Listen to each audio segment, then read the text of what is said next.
മാധ്യമജാലകത്തിന്റെ പുതിയൊരു എപ്പിസോഡിലേക്ക് സ്വാഗതം. ഞാൻ അഷിത, ജേർണലിസം ആൻഡ് കമ്മ്യൂണിക്കേഷൻ വിദ്യാർത്ഥിനിയാണ്. 24 ഹവേഴ്സ് ന്യൂസ് ചാനൽസ്, 8-12 പേജുകളുള്ള പത്രങ്ങൾ. എവിടെ നിന്നാണ് ഇത്രയും വാർത്തകൾ? അതും നിമിഷങ്ങൾക്കുള്ളിൽ. അവിടെയാണ് വാർത്താ ഏജൻസികളിലെ ശക്തി. നിക് ഊട്ടിന്റെ പേരിൽ പ്രശസ്തമായതും ഇപ്പോൾ പുതിയൊരു അവകാശി ഉണ്ടായിരിക്കുന്നതുമായ പ്രസിദ്ധമായ വിയറ്റ്നാം യുദ്ധചിത്രം വാർത്തയിലോ ചർച്ചയിലോ പരാമർശിക്കപ്പെടുമ്പോഴൊക്കെ പറയേണ്ടി വരുന്ന ഒരു പേരാണ് അസോസിയേറ്റഡ് പ്രസ്, AP എന്നാണ് അതിൻ്റെ ചുരുക്കപ്പേര്. ലോകത്തിലെ പ്രസിദ്ധമായ ഒരു വാർത്താ ഏജൻസിയാണ് AP.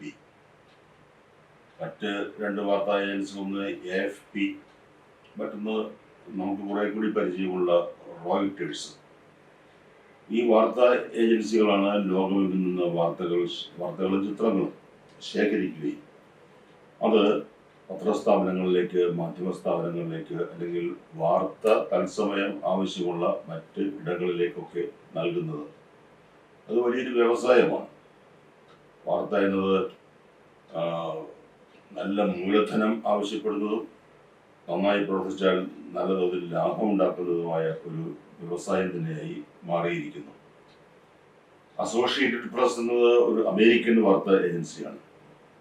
ന്യൂയോർക്കിലെ 6 പത്രങ്ങൾ ചേർന്നാണ് 1848 എത്രയോ പഴക്കമുണ്ട്. 1848 ന്യൂയോർക്കിലെ 6 പത്രങ്ങൾ ചേർന്നാണ് അസോസിയേറ്റഡ് പ്രസ് എന്ന പേരിൽ ഒരു സംയുക്ത വാർത്താ ഏജൻസി ആ പത്രങ്ങളുടെ വാർത്താ ശേഖരണത്തിന് വേണ്ടി രൂപീകരിച്ചത്. അത് പതുക്കെ പ്രസിദ്ധമായി തീർന്നു. അന്നത്തെ ഈ സാമ്രാജ്യത്വത്തിന്റെ കാലമാണ്, കോളനികളുടെ കാലമാണ്. രാഷ്ട്രീയമായി ഓരോ രാജ്യവും അല്ലെങ്കിൽ മേഖല, പ്രദേശം ആരുടെ കീഴിലാണോ അവിടെ ആ രാജ്യത്തു നിന്നുള്ള വാർത്താ ഏജൻസി ആധിപത്യം സ്ഥാപിക്കുന്ന കാഴ്ചയിൽ നമ്മൾ കണ്ടു. ബ്രിട്ടീഷ് കോളനികളിലൊക്കെ റോയിട്ടർ ആണ് കൂടുതൽ പ്രസിദ്ധമായത്. റോയിട്ടർ വാർത്താ ഏജൻസി ഇംഗ്ലീഷിൽ. അതും സ്ഥാപിച്ചത് ജർമ്മൻകാരനാണ്, പോൾ ജൂലിയസ് റോയിട്ടർ. അദ്ദേഹത്തിൻ്റെ ആദ്യത്തെ വാർത്താ ശേഖരണ രീതിയും വിതരണ രീതിയും വളരെ കൗതുകകരമാണ്. ടെലഗ്രാഫും മറ്റ് യാതൊരു സൗകര്യങ്ങളും ആയിട്ടില്ലാത്ത അക്കാലത്ത് പ്രാവുകളെ ഉപയോഗിച്ചാണ് പോൾ ജൂലിയസ് റോയിട്ടർ വാർത്ത അയച്ചിരുന്നത്. പ്രാവുകളാകുമ്പോൾ ചിലവൊന്നുമില്ല, പരിശീലനം കൊടുത്ത പ്രാവുകളാണ് സന്ദേശവാഹകരാകുന്നതിന്.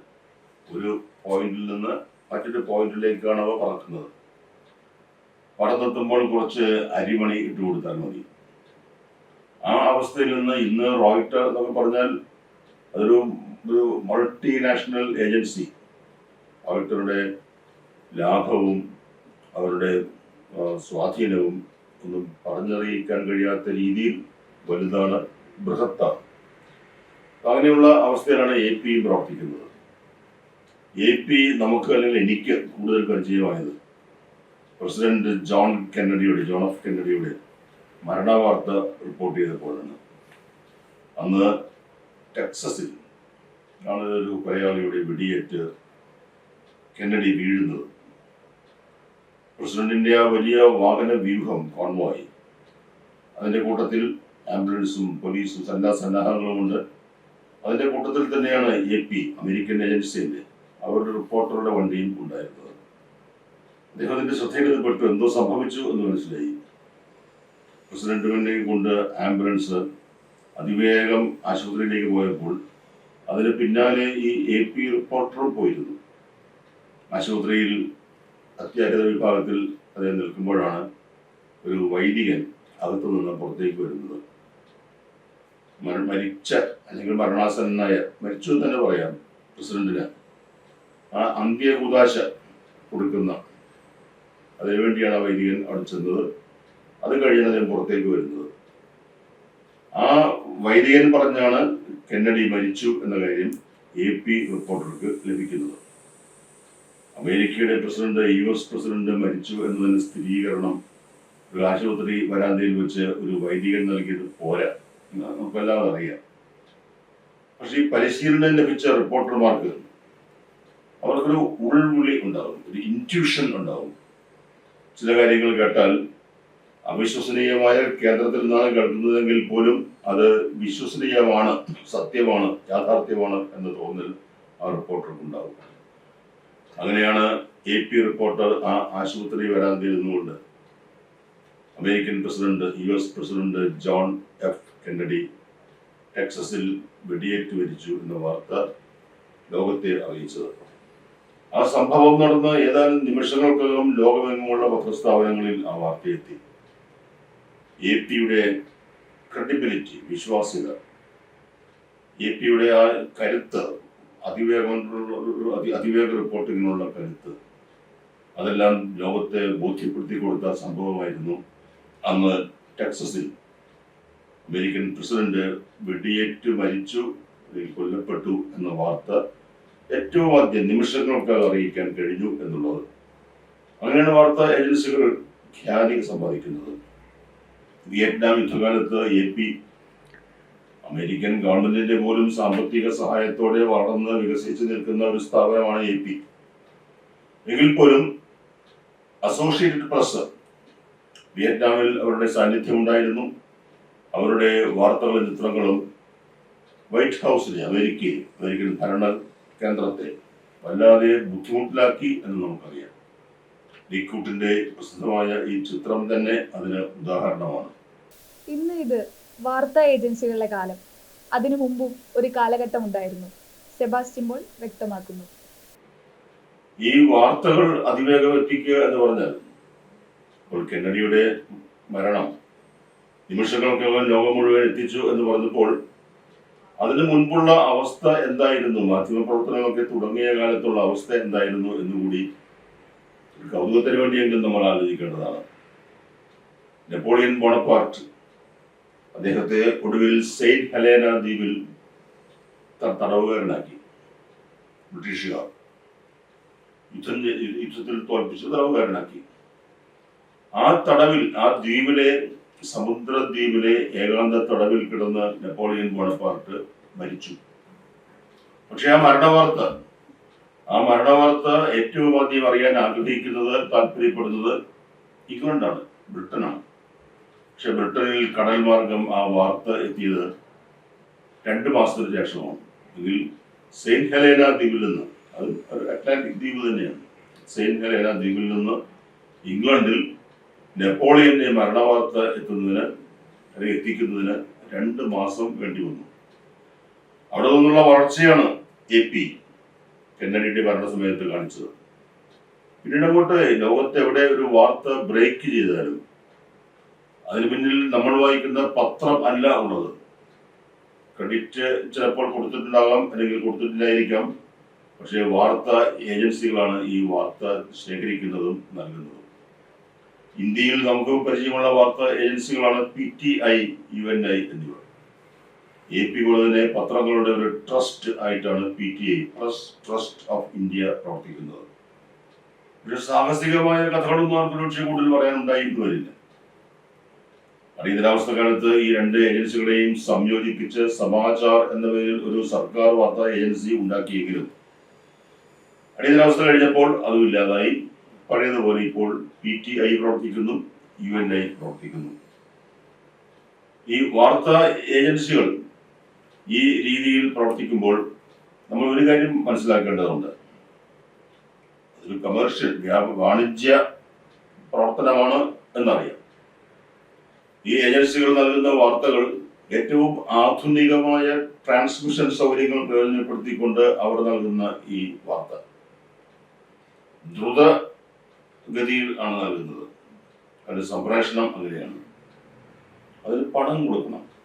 ഞാൻ പറഞ്ഞല്ലോ, അതൊരു വലിയ വ്യവസായമാണ്, ലാഭമുണ്ടാക്കുന്ന വ്യവസായം തന്നെയാണ്. അങ്ങനെ പ്രവർത്തിക്കുമ്പോൾ നമ്മൾ ഈ പത്രസ്ഥാപനങ്ങളിൽ നിന്ന് അവർ നൽകുന്ന സബ്സ്ക്രിപ്ഷൻ, അതാണ് ഈ ഏജൻസികളുടെ വരുമാന മാർഗം എന്ന് കരുതിയാൽ അത് വരുമാന മാർഗങ്ങളിൽ ഒന്ന് മാത്രമാണ്. പ്രധാനപ്പെട്ട വരുമാനം നൽകുന്നത് പത്രങ്ങളല്ല, പകരം സാമ്പത്തിക സ്ഥാപനങ്ങളാണ്. റിസർവ് ബാങ്ക് മുതൽ സാധാരണ ബാങ്കുകൾ വരെ, സ്റ്റോക്ക് എക്സ്ചേഞ്ചുകൾ ഉൾപ്പെടെയുള്ള ഇതര ധനകാര്യ സ്ഥാപനങ്ങൾ, ഗവൺമെന്റ് ധനമന്ത്രാലയം ഉൾപ്പെടെയുള്ള സ്ഥാപനങ്ങൾ, അവരൊക്കെയാണ് ഈ വാർത്താ ഏജൻസികൾ നൽകുന്ന സാമ്പത്തിക വാർത്തകളുടെ കൺസ്യൂമേഴ്സ് എന്ന് പറയുന്നത്. അതാണ് വലിയ വ്യവസായം. ഇപ്പൊ റെയിൽവേയുടെ പ്രധാനപ്പെട്ട വരുമാനം എന്തെന്ന് ചോദിച്ചാൽ യാത്രക്കാരുടെ ടിക്കറ്റ് അല്ല, ചരക്ക് ഗതാഗതത്തിൽ നിന്ന് കിട്ടുന്ന വരുമാനമാണ് റെയിൽവേയുടെ പ്രധാന വരുമാന സ്രോതസ്. എന്ന് പറയുന്നത് പോലെ ഈ വാർത്താ ഏജൻസികളുടെയും പ്രധാന വരുമാന സ്രോതസ് ഇന്ന് വാർത്തയല്ല, മറിച്ച് സാമ്പത്തിക വാർത്തകളാണ്. റോയിട്ടേഴ്സിന്റെ സാമ്പത്തിക വിഭാഗം ഇന്ത്യയിൽ പ്രവർത്തിക്കുന്നത് വിസ്മയകരമായ രീതിയിൽ ബൃഹത്തായ അതിവിപുലമായ സംവിധാനങ്ങളോടെയാണ്. അപ്പൊ അങ്ങനെയുള്ള ഒരു വലിയ വ്യവസായമായി ഇതെല്ലാം മാറിയിരിക്കുന്നു. ഈ ലോകം ഇപ്പോൾ ചുരുങ്ങി ഗ്ലോബൽ വില്ലേജ്, ആഗോള ഗ്രാമം ആയിരിക്കുന്നു എന്നൊക്കെ പറയുമ്പോൾ അവിടെ നടക്കുന്ന എല്ലാ കാര്യങ്ങളും നമുക്ക് അറിയാൻ താല്പര്യം, ലോകത്തിന് അറിയാൻ താല്പര്യമുണ്ട്, നമുക്ക് അറിയാൻ താല്പര്യമുണ്ട്. നമുക്ക് വേണ്ടി പത്രസ്ഥാപനങ്ങൾ അത് വാങ്ങി നമ്മുടെ വീടുകളിലേക്ക് എത്തിച്ചു തരുന്നു. ആ പ്രവർത്തനം നടത്തുന്ന, ശുഷ്കാന്തിയോടെ നടത്തുന്ന ഇന്നിപ്പോ ലോകത്ത് 3 പ്രധാനപ്പെട്ട ഏജൻസികൾ, ടാസ് എന്നൊരു ഏജൻസി ഉണ്ടായിരുന്നു, ഇത് സോവിയറ്റ് യൂണിയന്റെ പതനത്തോടെ ഇല്ലാതായി. ഇന്നിപ്പോൾ ഈ associated press, agency France press, അതൊരു ഫ്രഞ്ച് ഏജൻസിയാണ്. റോയിട്ടേഴ്സ് അതിലേറ്റവും പഴയ ഓൾഡസ്റ്റ് എക്സിസ്റ്റിംഗ് ഏജൻസി ഏതെന്ന് ചോദിച്ചാൽ ഈ ഫ്രഞ്ച് ഏജൻസി AFP ആണ്. പക്ഷെ ഇത് മൂന്നും ആ മേഖലകൾ തിരിച്ച്, പ്രാദേശികമായ മേഖലകൾ തിരിച്ച് അവരുടെ രാഷ്ട്രീയ താല്പര്യങ്ങൾ കൂടി കണക്കിലെടുത്തുകൊണ്ട് പ്രവർത്തിക്കുന്നവയാണ്. അതിൽ AP റോയിട്ടർ നമുക്ക് പരിചയമുണ്ട്. AP അതിനൊപ്പം തന്നെയോ അല്ലെങ്കിൽ അതിൽ കൂടുതലുമായ ഒരു ഗ്ലാമർ ആഗോള മാധ്യമരംഗത്ത് നേടിയിട്ടുണ്ട്. എല്ലാ വർഷവും ഈ പുരസ്കാരങ്ങൾ, പുലിറ്റ്സർ പുരസ്കാരങ്ങൾ, പുലിറ്റ്സർ എന്ന് പറഞ്ഞാൽ മാധ്യമരംഗത്തെ നൊബേൽ ആണ്, നൊബേൽ സമ്മാനം പോലെയാണ്. എല്ലാ വർഷവും പുലിറ്റ്സർ സമ്മാനങ്ങൾ പ്രഖ്യാപിക്കുമ്പോൾ വാർത്താ മേഖലയിലും ചിത്രങ്ങളുടെ കൂട്ടത്തിലും AP, അസോസിയേറ്റഡ് പ്രസ് നല്ല തോതിൽ പുരസ്കാരങ്ങൾ നേടിയെടുക്കാറുണ്ട്. അങ്ങനെ APക്ക് പുരസ്കാരം നേടിക്കൊടുത്ത ഒരു വാർത്താ ചിത്രമാണ് നിക്കുട്ടിനെ പ്രസിദ്ധനാക്കിയ ഇപ്പോൾ വിവാദങ്ങളിൽ അകപ്പെടുത്തിയിരിക്കുന്ന ആ വിയറ്റ്നാം ബാലകരുടെ ചിത്രം. ഇങ്ങനെയൊക്കെയാണ് ലോകം അപ്ഡേറ്റഡ് ആയിക്കൊണ്ടിരിക്കുന്നത്. വാക്കിലെ ശരിയും തെറ്റുമായി SB Tools.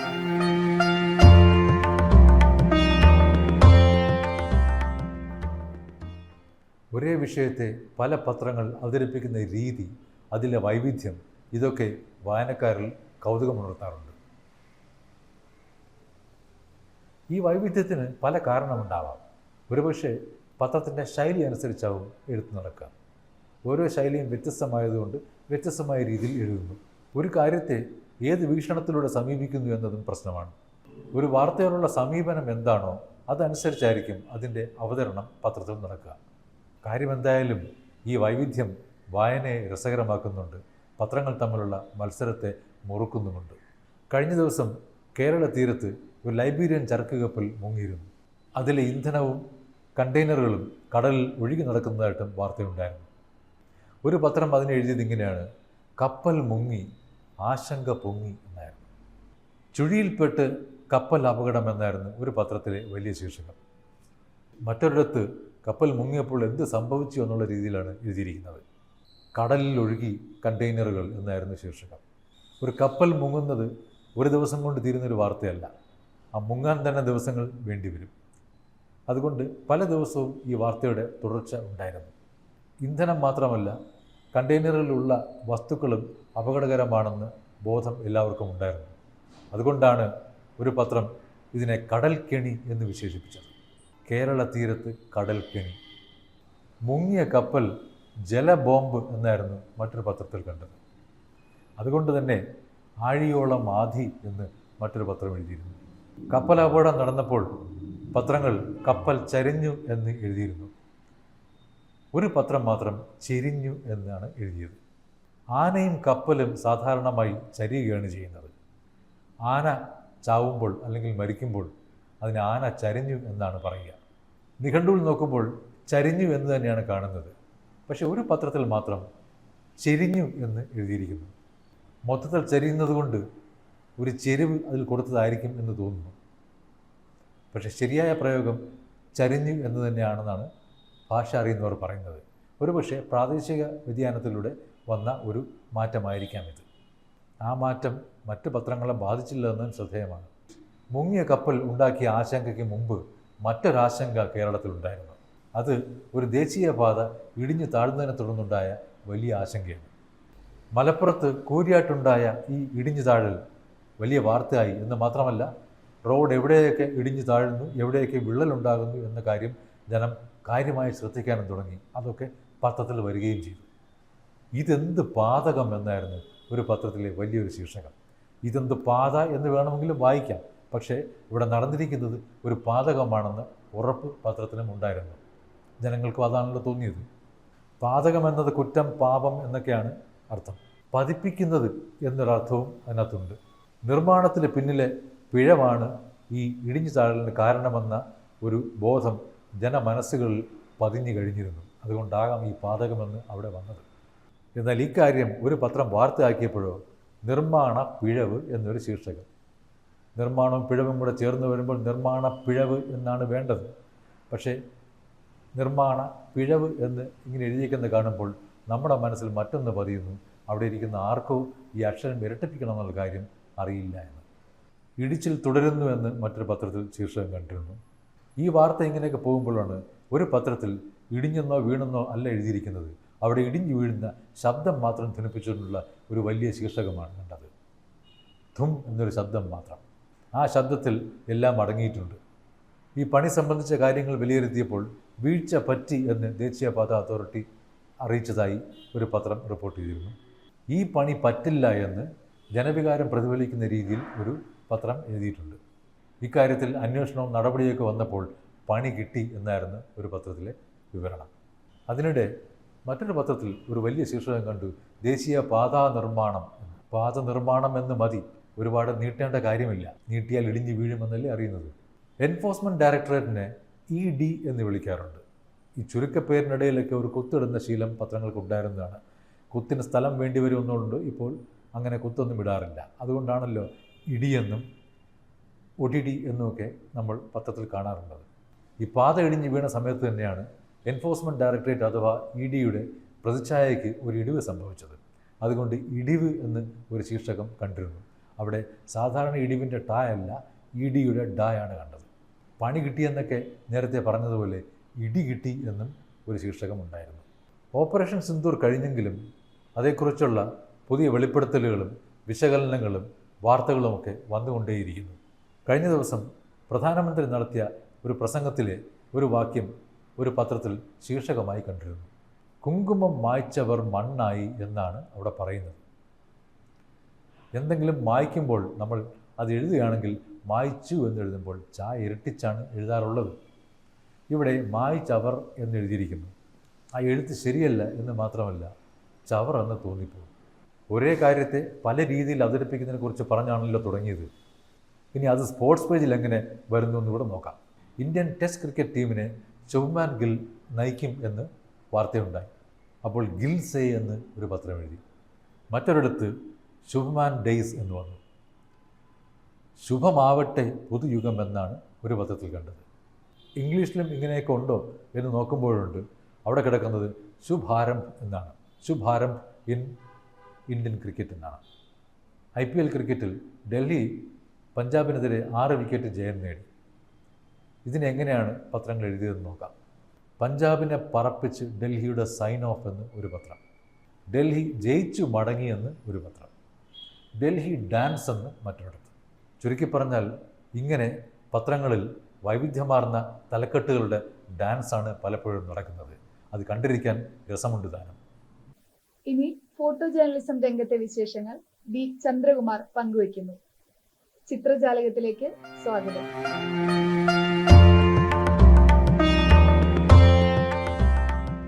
ബ്രസീലിന്റെ ഡോക്യുമെന്ററി ഫോട്ടോഗ്രാഫറും ഫോട്ടോ ജേർണലിസ്റ്റുമായിരുന്ന സെബസ്റ്റ്യാനോ സൽഗദോ വിടവാങ്ങി.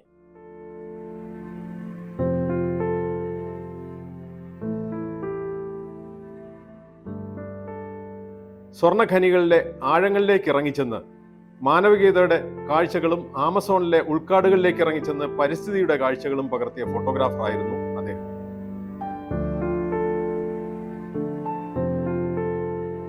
ആയിരത്തി 1973 മുതൽ വിവിധ പ്രോജക്റ്റുകളിലായി 120-ലധികം രാജ്യങ്ങൾ അദ്ദേഹം ഷൂട്ട് ചെയ്തു. അവ നിരവധി പത്രങ്ങളിലും പുസ്തകങ്ങളിലും പ്രസിദ്ധീകരിച്ചു. അദ്ദേഹം എടുത്ത ഫോട്ടോകളുടെ ടൂറിംഗ് എക്സിബിഷനുകൾ ലോകമെമ്പാടും നടത്തിയിട്ടുണ്ട്. ബ്ലാക്ക് ആൻഡ് വൈറ്റിന്റെ മാസ്മരിക സൗന്ദര്യം അദ്ദേഹത്തിന്റെ ചിത്രങ്ങൾക്ക് മിഴിവേകിയിരുന്നു.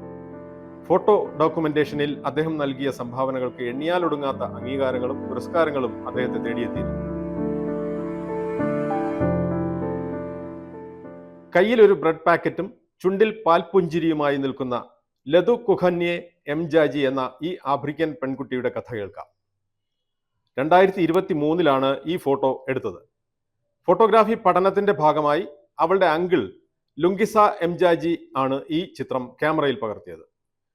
അദ്ദേഹം അത് സോഷ്യൽ മീഡിയയിൽ പങ്കുവച്ചു. അതോടെ ലോകം മുഴുവൻ അത് വൈറലായി. അവളും ഫോട്ടോഗ്രാഫറും പ്രശസ്തരായി. ആൽബനി എന്ന ബ്രെഡ് കമ്പനിയും പ്രശസ്തിയിലേക്ക് ഉയർന്നു. എങ്കിലും ആ കുട്ടിക്കോ ഫോട്ടോഗ്രാഫർക്കോ ആ കമ്പനിയിൽ നിന്ന് ചെറിയ സമ്മാനങ്ങൾ ഒഴികെ വലിയ പാരിതോഷികങ്ങളൊന്നും ലഭിച്ചില്ലത്രേ. 3 വയസ്സുകാരി കുട്ടിയെ പരസ്യത്തിന് ഉപയോഗിക്കുന്നത് അവരുടെ പോളിസിക്ക് നിരക്കുന്നതല്ല എന്നതാണത്രേ കാരണം. ആ വിവരം വാർത്തയായതോടെ മറ്റുള്ള പല ബ്രാൻഡുകളും സംഘടനകളും അവളെ ഏറ്റെടുത്തു. പിന്നീട് അവളുടെ കുഞ്ഞു കുടിലിലേക്ക് സമ്മാനങ്ങളുടെയും സ്പോൺസർഷിപ്പുകളുടെയും ഒഴുക്കായി. ഫോട്ടോഗ്രാഫർക്കും കിട്ടി പുതിയ ക്യാമറയും അംഗീകാരങ്ങളും. പെരിന്തൽമണ്ണയിലെ വഴിയോരത്തെ മരത്തിൽ ആരോ നടത്തിയ ചിത്രരചനയുടെ കൗതുക കാഴ്ച സോഷ്യൽ മീഡിയയിൽ കണ്ടു. കാഴ്ച മനോഹരം. പക്ഷേ പെയിന്റ് അടിച്ച വേരുകളിലൂടെ മരത്തിന് ശ്വസിക്കാനും വെള്ളം വലിച്ചെടുക്കാനും പറ്റുമോ എന്നത് ഇനി കണ്ടറിയണം. കാലവർഷം ഇത്തവണ നേരത്തെ എത്തി. അതിന്റെ വരവറിയിച്ച് തൃപ്പൂണിത്തുറയിലെ ഒരു കുളത്തിൽ നിന്ന് എത്തി നോക്കുന്ന തവളയുടെ കാഴ്ച ഇന്ത്യൻ എക്സ്പ്രസ് പത്രത്തിൽ കണ്ടു. ഫോട്ടോഗ്രാഫർ എ സനേഷ് ആണ് ചിത്രം പകർത്തിയത്. ന്യൂഡൽഹിയിൽ മഴ പെയ്തപ്പോൾ വെള്ളക്കെട്ടിലായ അണ്ടർപാസിലൂടെ പോകുന്ന സൈക്കിൾ റിക്ഷക്കാരന്റെ ജോസുകുട്ടി പനക്കൽ എടുത്ത ഫോട്ടോ മലയാള മനോരമയിൽ കണ്ടു. ബംഗളൂരുവിൽ മഴ പെയ്തപ്പോൾ വെള്ളക്കെട്ടിലായ റോഡിൽ ട്രാഫിക് ബ്ലോക്കിന്റെ PTI പങ്കുവച്ച ഫോട്ടോയും മാതൃഭൂമിയിൽ കണ്ടു. ശക്തമായ മഴയും കാറ്റും കാരണം മത്സ്യബന്ധനത്തിന് പോകാൻ കഴിയാതെ വിഴിഞ്ഞം ഹാർബറിൽ അടുപ്പിച്ചിരിക്കുന്ന വള്ളങ്ങളുടെ ഫോട്ടോഗ്രാഫർ ബിജു വർഗീസ് പങ്കുവച്ച ചിത്രം മാതൃഭൂമിയിൽ കണ്ടു. വിഴിഞ്ഞത്ത് നിന്ന് കൊച്ചിയിലേക്ക് പോകുകയായിരുന്ന ചരക്ക് കപ്പൽ കടലിൽ മുങ്ങിയ ദൃശ്യം എല്ലാ പത്രങ്ങളുടെയും 1-ാം പേജിൽ കണ്ടു. അതിലുണ്ടായിരുന്ന കണ്ടെയ്നറുകൾ കൊല്ലം തീരത്ത് അടിഞ്ഞതിന്റെ ഒരു വ്യത്യസ്ത കാഴ്ച മനോരമയിൽ കണ്ടു. ഫോട്ടോഗ്രാഫർ അരവിന്ദ് വേണുഗോപാൽ ഡ്രോൺ ക്യാമറയിൽ പകർത്തിയ ദൃശ്യമായിരുന്നു അത്. പോയ വാരം നോർവീജിയയിൽ സംഭവിച്ച ഒരു കപ്പൽ അപകടത്തിന്റെ ഫോട്ടോ ഇപ്പോൾ സോഷ്യൽ മീഡിയയിൽ വൈറലാണ്.